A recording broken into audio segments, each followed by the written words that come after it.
കളിച്ചു രസിക്കുകയാണ് ഈ കരിവീരന്മാർ. അത് കഴിഞ്ഞാൽ നല്ല തണുത്ത വെള്ളത്തിൽ കുളി, പിന്നീട് മധുരമോറും തണ്ണിമത്തനും കഴിക്കാം. വേനൽക്കാലമായതോടെ തിരുച്ചിറപ്പള്ളിയിലെ എലിഫന്റ് റീഹാബിലിറ്റേഷൻ കേന്ദ്രത്തിലെ സ്ഥിരം കാഴ്ചയാണ് ഇത്.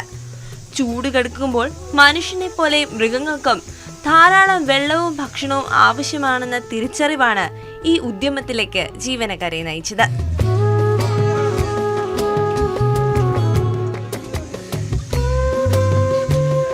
സംസ്ഥാനത്തിന്റെ പുറത്തുനിന്നും അകത്തുനിന്നുമായി എത്തിയ 11 ആനകളാണ് തിരുച്ചിറപ്പള്ളിയിലെ ഈ എലിഫന്റ് റീഹാബിലിറ്റേഷൻ കേന്ദ്രത്തിലുള്ളത്. പാപ്പന്മാരുടെ ക്രൂരമായ പീഡനത്തിൽ നിന്നും രക്ഷപ്പെട്ടവരും ഇക്കൂട്ടത്തിലുണ്ട്. 2019 തമിഴ്നാട്ടിലെ തിരുച്ചിറപ്പള്ളിയിൽ എലിഫന്റ് റീഹാബിലിറ്റേഷൻ കേന്ദ്രം ആരംഭിച്ചത്.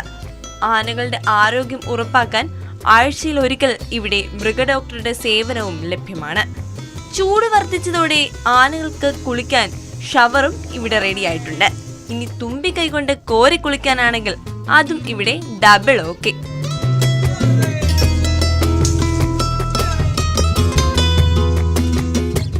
രാവിലെയും വൈകിട്ടും നടത്തം മസ്റ്റാണ്.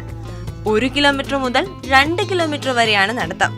നടന്ന് ക്ഷീണിച്ചു വരുന്നവർക്ക് ഉഗ്രൻ ഭക്ഷണവും ഇവിടെ റെഡിയാണ്. ധാന്യങ്ങളും പച്ചക്കറികളും പഴങ്ങളും അടങ്ങുന്നതാണ് ഭക്ഷണം.